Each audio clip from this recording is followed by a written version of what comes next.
part of the way through that. So if you could, maybe recollect yourselves where you were yesterday at the time of interruption. Let's take a look at that right sum. We'll kind of try to finish this up, and then we should be able to pretty smoothly transition into what we're going to do today. So take a minute, find the right sum. Let's see how we did. Titus, what did you write down for, just like to show evidence that you did a right sum? What would you write down?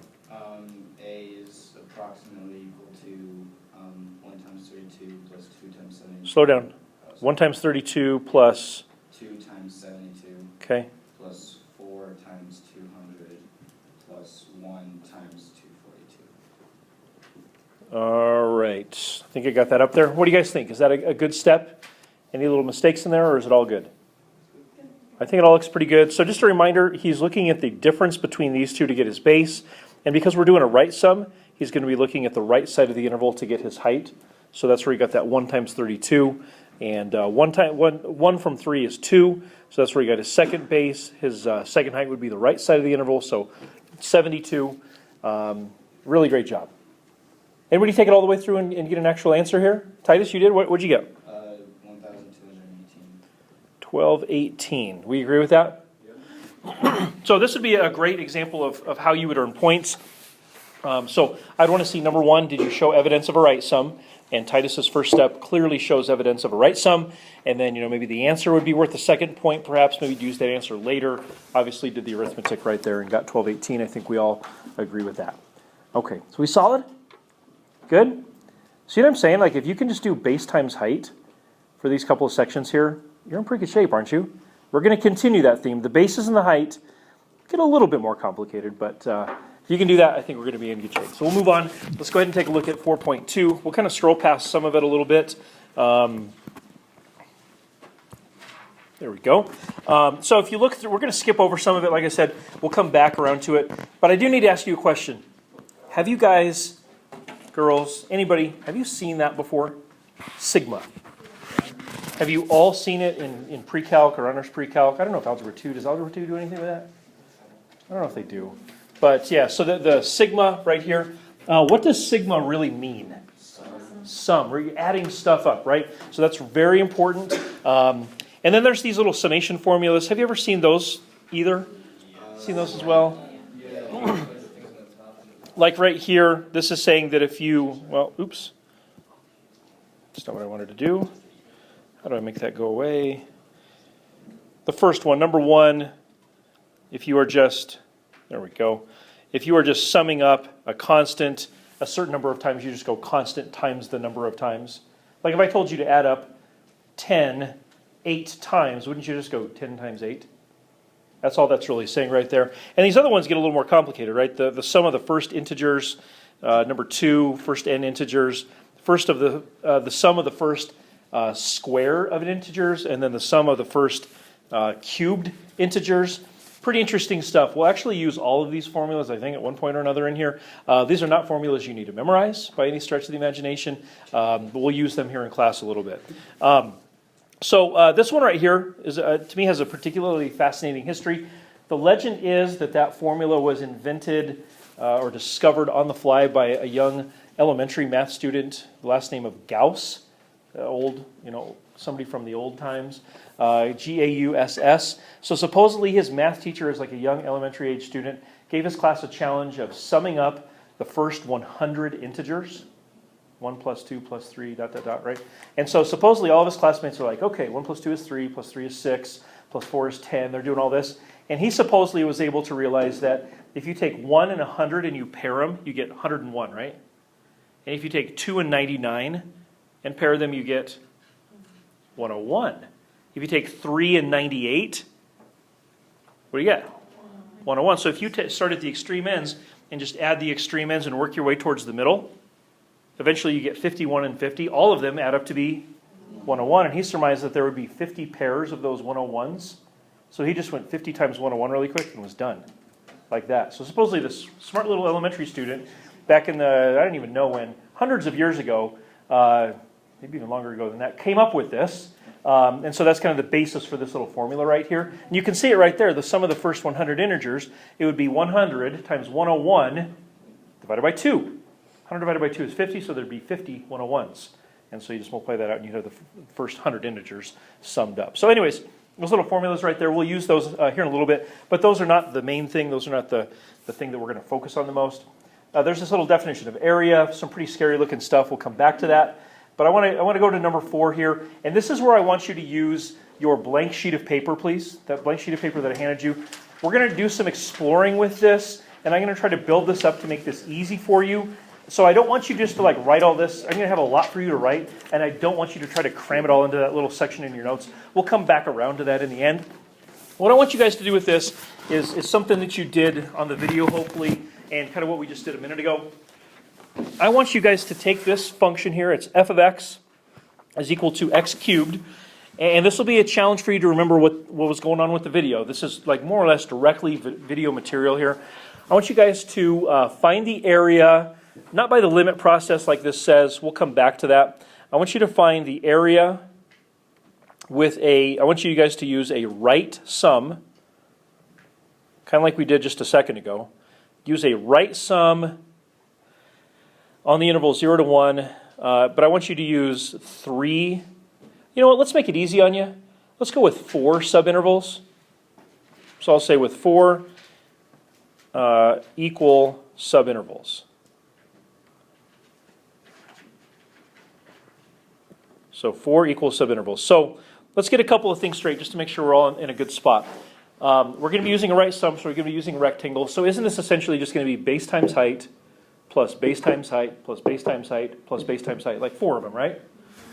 The interval is 0 to 1, and I'm asking you guys to use 4 equal subintervals.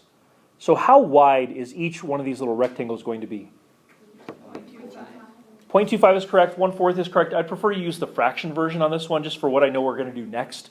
So say that the base width, right, the base length is 1/4. You're going to have to figure out your heights. You've got that function f of x equals x cubed to help you with that. And I want you guys just to try to set this up. Set up a right sum to find the area between the x-axis and this curve, or to approximate it, I should say, using the 4 equal subintervals. So I'll give you guys just a minute to try that, and we'll build off this. So again, please be doing this on your blank big sheet of paper. You can include this in your notes if you want. We'll put some specific stuff in your notes in just a minute. So let's go ahead and set up our first area for that first little rectangle. Here's what I would write. I would say area is approximately equal to, my base length for the first rectangle is 1/4, and then my height is 1/4 cubed. Does that make sense to everybody? Isn't it essentially delta x times a y, or a base times a height? We all good with that? Please say something if you're not. Okay, we're good. Awesome. Okay, so next rectangle is going to look about like that. So I'm going to go plus, base length is 1/4. Kind of curious, what did you guys have for a height? Say again? 1/64. Okay, interesting. So let's talk about that. So when you say 1/64, what I'm thinking you did here is you put in 1/4, correct? Or am I wrong? Yes? Okay, so let's talk about why that actually is not correct. The height of this rectangle, rectangle number 2, is based on the height of the curve, isn't it? But it's not based on the height of the curve when x is 1/4, is it? 2/4, right? So I'm going to rewrite that just a little bit. I'm going to say, instead of 1/4 in there, I'm going to say 1/4 times 2, which I get is 2/4, which I get is 1/2. But I'm trying to make a point here. Does that make sense so far? Okay. We're gonna do this a little more abstractly in a second. So if anything doesn't make sense now with numbers, it's going to be extra not making sense when we do a little more abstractly, right? So if you're hanging on to this, that's great. All right, so rectangle number 3 looks something like that. Right there. And so I would say the area, once again, the base length is 1/4. Nothing has changed there. However, what's the height? I'll even do this for you. It's something cubed, right? What goes in there inside the cubed? 1/4 times 3 or 3/4. Yeah. So I'm going to write it in there as 1/4 times 3. That would be the third rectangle. And then for the fourth rectangle, something like that. I think we could write plus a base length of 1/4. And then what would go in there for the input to get the y? Say again? Yeah, 4/4. So 1/4 times 4. Okay. You guys hanging in there? Is this making sense? Okay. So this would give us, an approximation for the area. And by the way, what did you get? 25/64. I like the fraction work. That's awesome. Just for a point of comparison, let's see here, 25/64 as a decimal. Ugh. Not easily done off the top of my head, I don't think, right? It's too much 64ths there. So we would say approximately equal to what?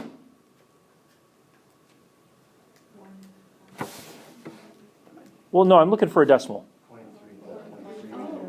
0.39? 391. Okay. I'm trusting you guys. I really don't know what this is. We actually did it. Well, no, so we're going to just use this for purpose of illustration. Okay, I'm just kind of curious what it is. We'll use it here. We'll kind of compare here again in a second. So let me, if you don't mind, let me do a couple of things here. Number one, let me ask you a question. What if I didn't want 4 subintervals?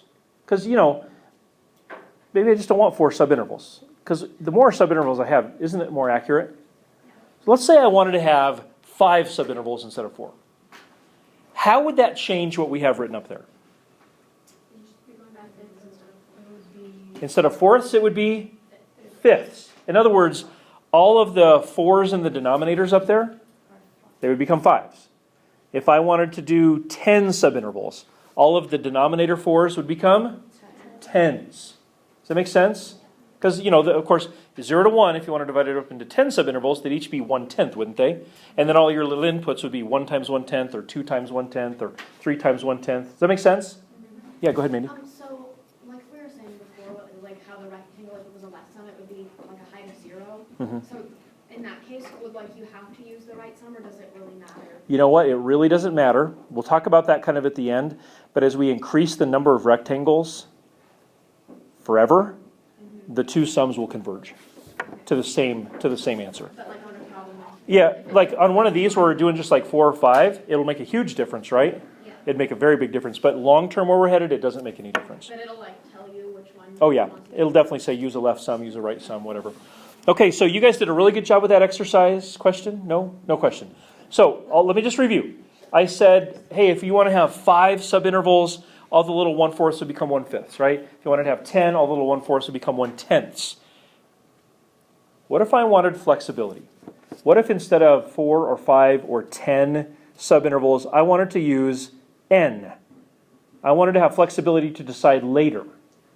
If I wanted to use n subintervals, all of those little 1/4 would become 1/n's. So let's write that out. Again, we're just working on your blank paper right now, not the notes. We'll come back around to the notes in a second. So I'm going to say, I want flexibility. I want to use n subintervals. So let's think this through then. Area would equal, or be approximately equal to 1/n times 1/n cubed, right? That would be that first one. Make sense? Plus 1/n times 1/n times 2 cubed, so on and so forth. I think I'll do one more of these, and then I will put a ... So plus ... Please don't lose sight of the fact of what we're doing here. Isn't every single term simply base times height? Base times height plus base times height plus base times height. The base comes from the delta x, and the height comes from plugging in an x to get out a y for the height. Are you still seeing that? Okay. Here's something else I want you to see. Do you notice that of those 3 terms, and of course all the other terms that could come later, aren't there some common factors amongst these terms? 1/n. Don't they all have a 1/n? What else do they all have? Cubed. What cubed? 1/n cubed, right? I mean, so if you think about it, like the 1/n times 2 cubed, isn't the 1/n cubed and the 2 being cubed? They're both being cubed. So there's a 1 over n in common, there's a 1 over n cubed in common also. So what I'm going to do is factor those out. So here's what that would look like. Area is approximately equal to 1 over n times 1 over n cubed. We do a little better job with that cubed. There we go. And let's write what's left over. You might be amazed to see what's left over. The first term, didn't I factor the entire first term out? So what's left over? Technically 1 cubed, right? Okay, so I'm going to write 1 cubed. We all know that that's 1, but I want you to see the pattern. What's left over on term number 2? 2 cubed. Yep. How about the next term? 3 cubed. Wow, and then of course plus ... all the way up to n cubed, right? Interesting. So what is that in the brackets up there? What does that remind you of? Some kind of a summation, right? The sum of the first n integers cubed. Does that make sense? Okay. So what I'm going to do is I'm going to rewrite this to be this right here. I'm going to say area is approximately equal to, so we're still just working on the little, our blank paper, not the notes yet. So area is approximately equal to, I'm going to rewrite this as 1 over n to the 4th, because 1 over n times 1 over n cubed is 1 over n to the 4th. But then I'm going to replace that whole 1 cubed plus 2 cubed plus 3 cubed plus ... n cubed, that whole thing with this. Sigma from I equals 1 to n of I cubed. Why they use the letter I here, I don't know. You could be confused with the imaginary variable or the imaginary symbol. That's not what it is. Some books will use J for the element of summation, but our book uses I, so I'll be consistent.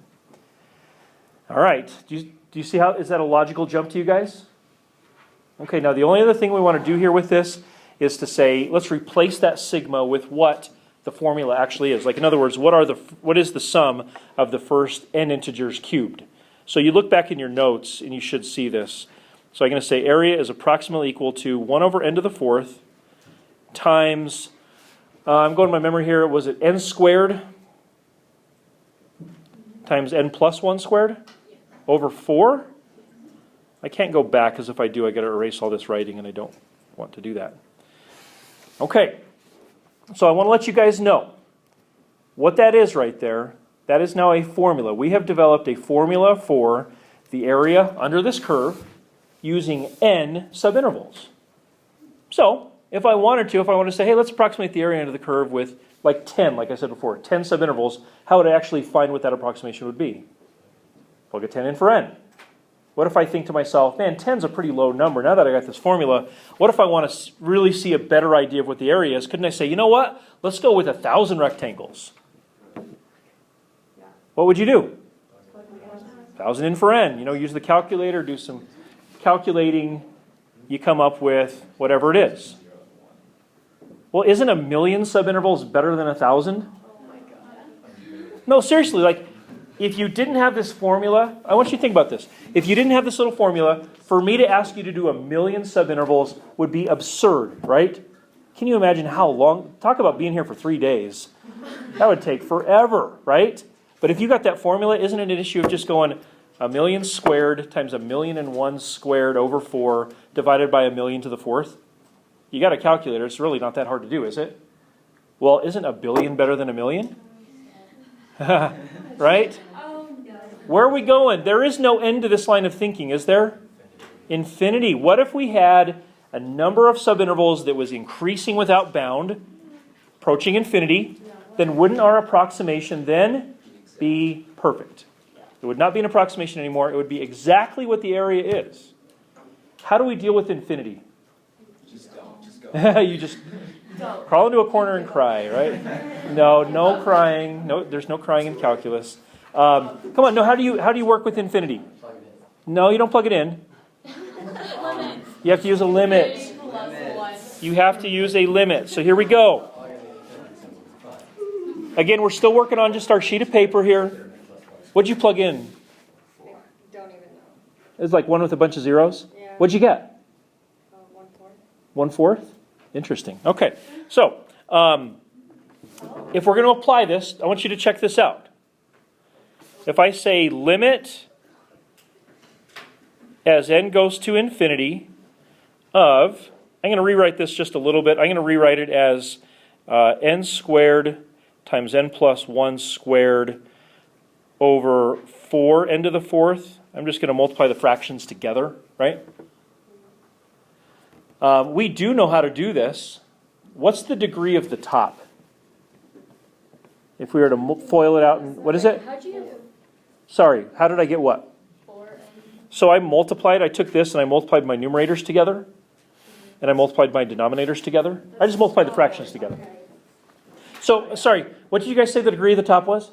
4? Isn't it 4, right? Because wouldn't you do n plus 1 squared and get n squared plus 2n plus 1, and then distribute the n squared, you get n to the fourth plus blah, blah, blah.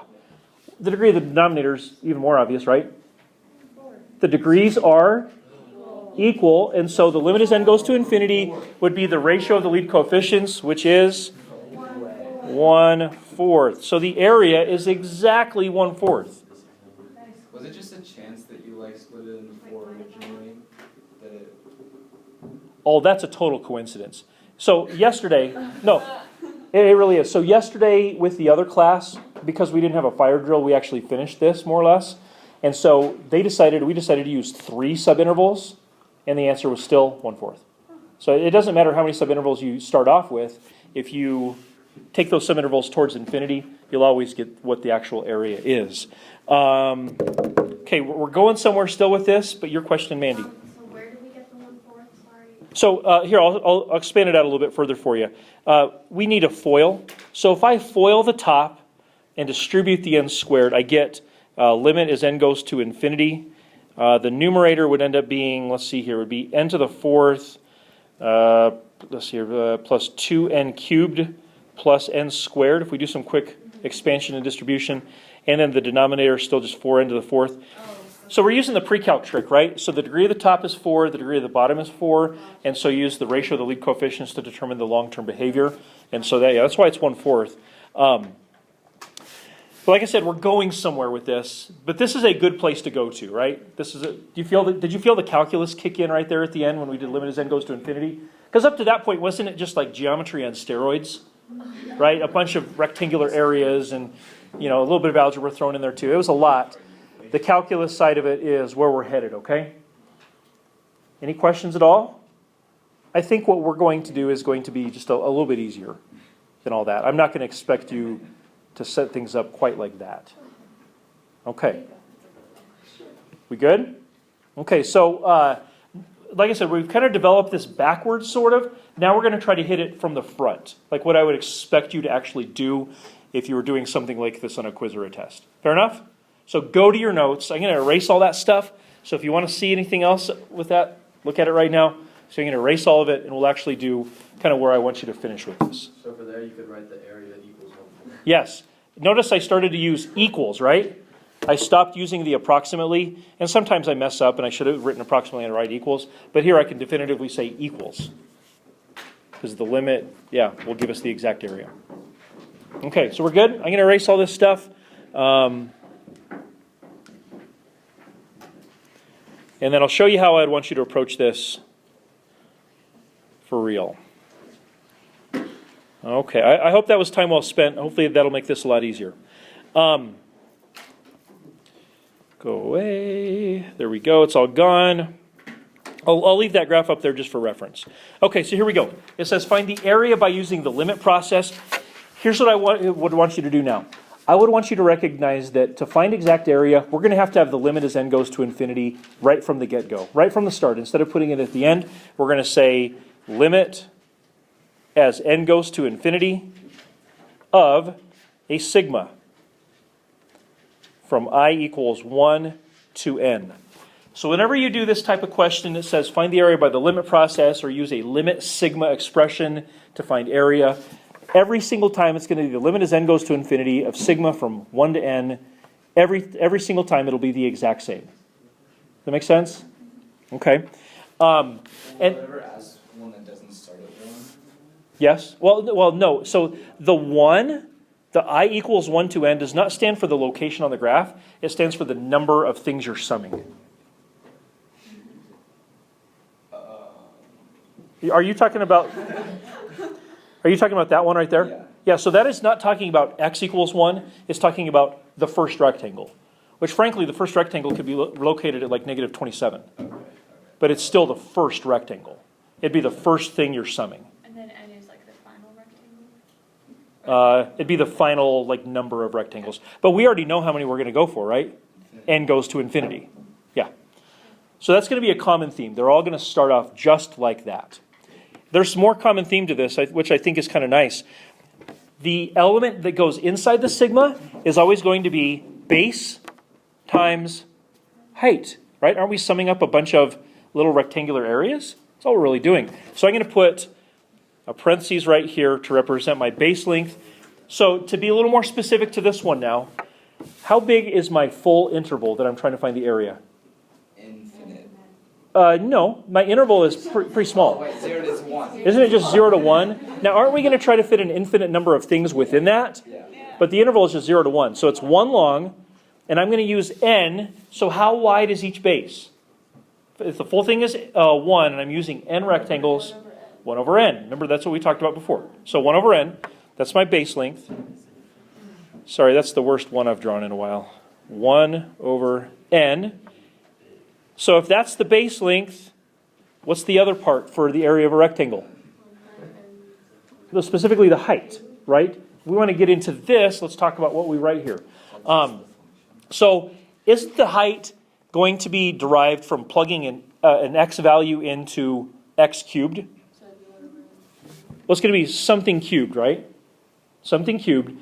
And here's where we're going to go with this. This might seem a little bit weird. Maybe you'll see the purpose of this here in just a second. I'm going to ask you, what is the lowest conceivable x value on my interval?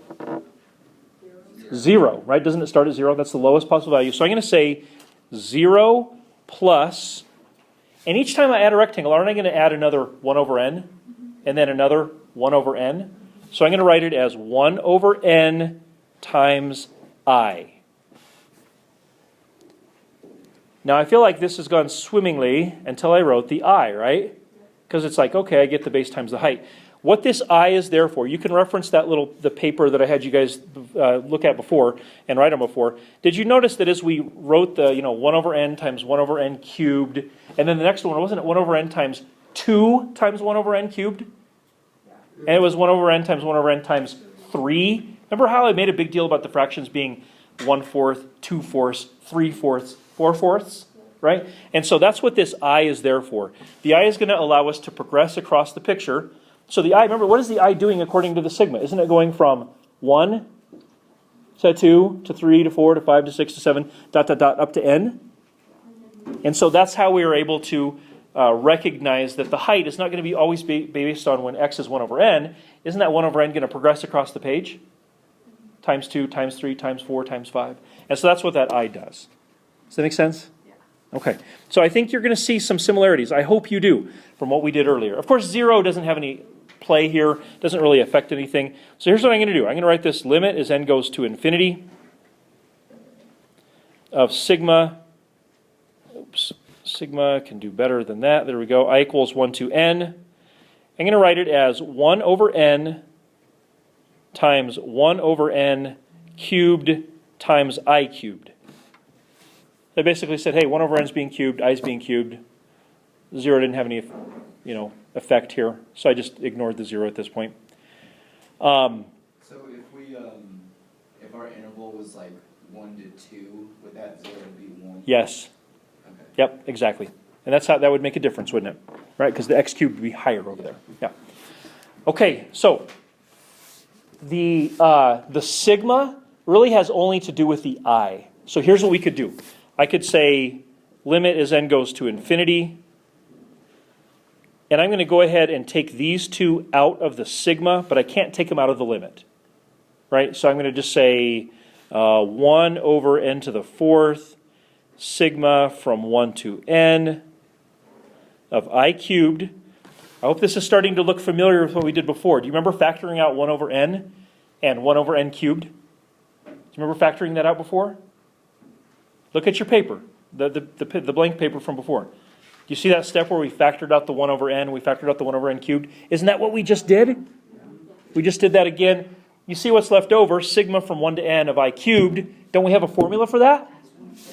So we'd say limit as n goes to infinity. Oh, magically, you know the answer, 1/4. 1 over n to the 4th. And then, of course, it's n squared times n plus 1 squared all over 4. And so this should now look exactly the same as what we did before. Do you see how this is much faster than all that other junk? And so at this point, obviously, we know the answer. We could, FOIL things out, multiply things out, and get 1/4. But there you go. So I want to let you guys know a couple of things. These are all suppositions on my part. They're my opinion based on the fact that I've seen all of the publications of the College Board as far as like test prep and practice tests and sample problems and blah, blah, blah. This is new for this year, by the way, you being expected to do this. Everything that I have seen, I do not think that they would expect you to do this full process. I think essentially what they want you to be able to do is set it up correctly, and that's it. I don't think that they would choose to spend a free response question on that. Okay? I could be wrong, but I don't think so. Based on everything they've put out there, I don't think that's the case. So in a situation like this, what I envision them asking you is, can you set this up? In some form or another, they might ask you something like that. And if you can, you'll probably be okay. So we're gonna try to practice it in that light. Okay? So if you take a look at number 5, I'm gonna give you guys a chance to do this on your own. This might be a big ask. It might be a big step for me to say, can you do number 5 on your own? And if you can't, that's cool. You just started doing this. Give it a shot though, okay? I'll get your question. Yeah, go ahead. Are we gonna be? The stuff that will always be there in something like this is right here. Limit as n goes to infinity of sigma from I equals 1 to n. So like I said, if you see something like this, you're supposed to set it up or match something up or whatever. If you don't start off with that, you're wrong. Just start off there. Go with the easy stuff, and then we'll work our way up to the tough stuff. What always goes in the sigma? What type of thing? Area or base times height, length times width. Right, yeah, it's a rectangle. So I prefer to think of it as base times height, but length times width, same thing. So what did you all put for the base length?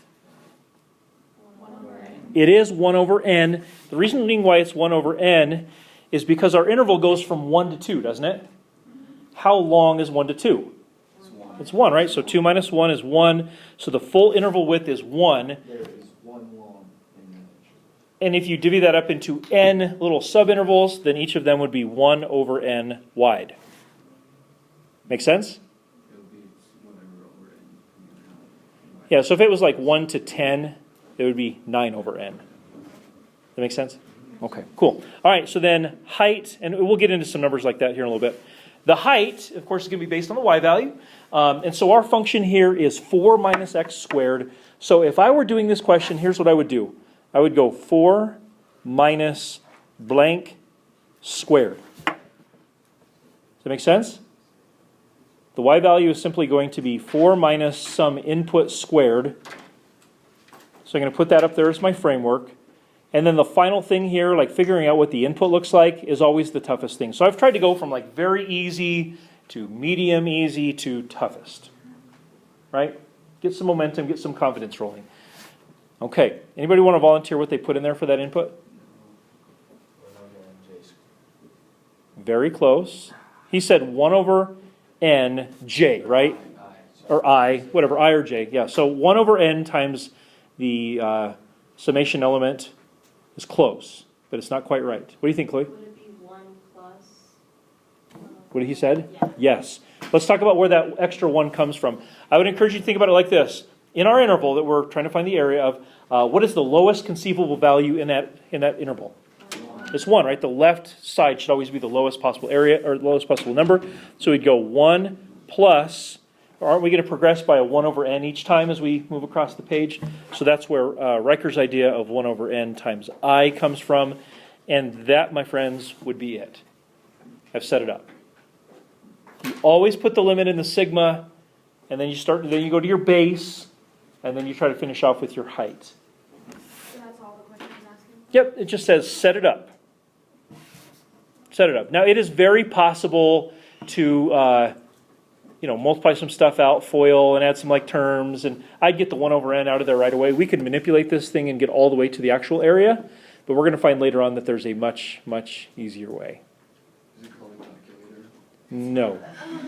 Although that could be part of it. It's called the definite integral. So the definite integral will do that for us. Okay, so you guys hanging in there? Seem to be doing really well. Blank under a curve. What are we talking about here? Area. That is correct. So area under a curve. And then all the various summations we looked at, left, right, midpoint, there's upper and lower too. We didn't even look at those. It's not part of our curriculum, but those are things also. They're all under this category of Riemann sums. So we finally arrived at this thing called the definition of the definite integral. And this is the easy button that we were just referring to a second ago. So this, I'm hoping that this right here looks sort of familiar to you. Isn't that what we were just doing? Limit sigma. And then what is this inside there? What is that? That's specifically the height, isn't it? The y? What is this right here? Delta xi. Base length, right? It's a little change in x, base length of each rectangle. So that's what we just did. Those last two examples, one we set up and then one we did before that. That's all that is right there. And then this right here is kind of a curious notation. It looks kind of the same, but definitely different. It's got the sigma and all that. Let's talk about what those various symbols are. This right here, this fancy triangle with the double absolute value thing, that is the width of the widest rectangle. So we're taking into account the idea that you could have rectangles of varying widths instead of all being uniform. So if you look what's going on there, the widest rectangle is approaching a width of what? 0. So if the widest one is heading towards 0, then all the other ones, don't they have to be going towards 0 too? It's going to maintain being the widest one. It's getting more and more triangles. Rectangles. Or rectangles. Yeah, so if the width is going towards 0, wouldn't we have to fill the shape up with more and more of them? Yeah. Yeah, because they're getting closer and closer to a 0 width. So you need infinitely many of them, right? So do you see how this and this are effectively doing the same thing? Yeah. If the widest rectangle is going to 0 width, isn't that making the number of them go to infinity? Yeah. And of course, f of ci is the height, and delta xi is the base. Here's where we want to go with this. All of that stuff, all that work we put into that, those, the setting up and all that stuff, definitely going to be assessed. But where we're going to really go with it is we're going to say that that expression, finding the area under a curve, is equal to what we call the definite integral from a to b of f of x dx. And I want to point out some things in here that maybe aren't obvious. F of x. Isn't f of x like a y value? On a rectangle, it would be the height. Dx, isn't that a little tiny change in x? Could be interpreted as the base length of a rectangle. So f of x dx, all that really is just area of a rectangle. Base time, or I guess height times base, to be specific. So some of you were asking earlier, what's the dx there for? Why does it have to be there? That's why. Otherwise it makes no sense, because you can't just go integral of y and get an area, right? Doesn't it have to have a base length as well? Okay. So the highlighted thing there is kind of what we just talked about. Feel free to fill those in if you want. Yeah, Titus was kind of bringing that up. I thought he did a good job. Let's move on to the two blanks below. An indefinite integral, that is what we've been studying. An indefinite integral has the plus c on it. So we would say that an indefinite integral is a family of functions. The plus c indicates any constant could work there. But a definite integral from a to b is not a family of functions. It is a what? It's just a number, right? Aren't we talking about area now? And so a definite integral is simply a numerical value, and that's it. Still hanging in? Okay, you guys are doing very, very well. You're working hard. You're doing a really good job.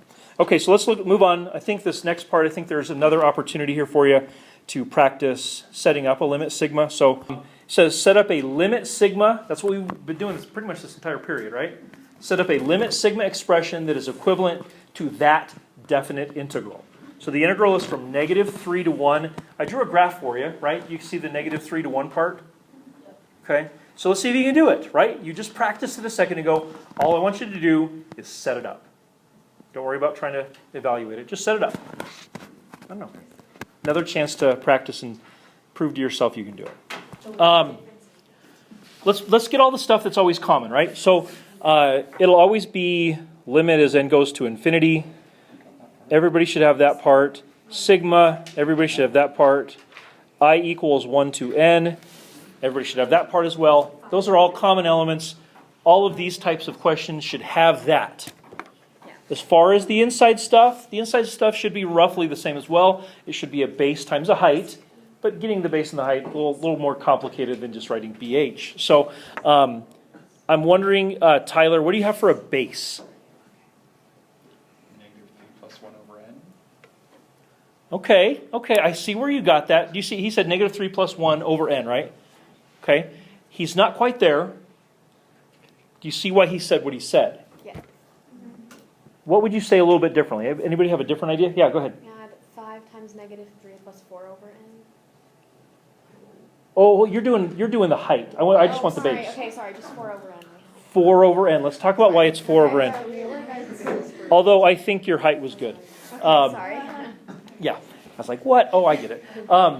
So let's talk about why it's 4 over n. The entire interval, doesn't it stretch from negative 3 to 1? How far is that? It's 4, right? So from here to here is a length of 4. And so you're going to take that full interval width of 4 and split it up into n little parts, right? So that's why we go with 4 over n. Of course, like we said earlier, if the interval was like 12 wide, you'd go with 12 over n, et cetera, et cetera. Okay, make sense? All right. Okay, so we got our base. Now we got to find our height. So I'll put that over here. And Mandy, maybe we could come back to you. Yeah, sorry. What do you think? You said it fast, but I think maybe you said it right. 5 times negative 3 plus 4 over n. 5 times negative 3 plus, 4 over n. okay. So I got that down. Okay, what do you guys think? Missing an I. Where should the I go? After the 4 over n. Yep. So why does she need that? Doesn't it need to progress across the page? Like if you don't have that I there, won't you be stuck on the left edge the whole time? So because the sigma is the thing that makes the I go from 1 to 2 to 3 to 4 to 5 to 6, et cetera, et cetera. And so we've got to have that there so we can progress across the page. But notice what it said, set up.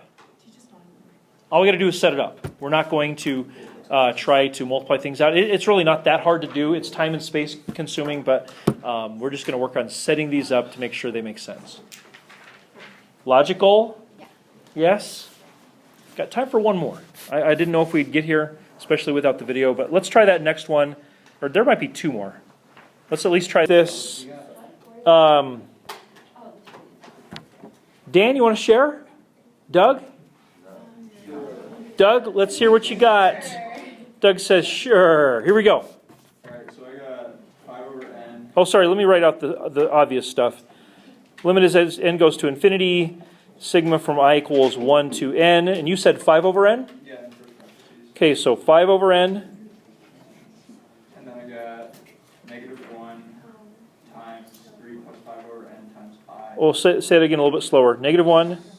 And then in parentheses 3 plus 5 over n times I to the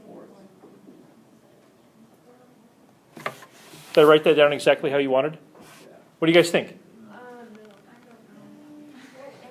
Wouldn't you be subtracting anything? Yeah, I think the only issue is you did negative 1 times, but this minus 1 really should just be a subtraction. So I think if we got rid of this minus, here, I'll rewrite a little bit. So 5 over n, I think we totally agree with. I would honestly write it like this. I would just go blank to the 4th minus 1. I would progress that way. Blank to the 4th minus 1. And then, Doug, what you said was 3 plus 5 over ni, correct? Yeah. That part was correct. You definitely did that input correctly. But I would just put the minus 1 in the end. I wouldn't change the order of the function or anything. I would just go blank to the 4th minus 1 and call it good. Yeah? How do you get the 3 plus 5 over n? So the way that you get your input is you ask yourself, what is the lowest conceivable input? Wouldn't that always be the left edge of the interval? So that's 3. So you'll always use the lowest number in the interval, so 3 plus, aren't we going to try to progress across by 5 over n each time? So 3 plus 5 over ni will give us that ability to progress. But you always start off with the lowest possible number in the interval. Okay. Yeah. Technically, there is a 1 for the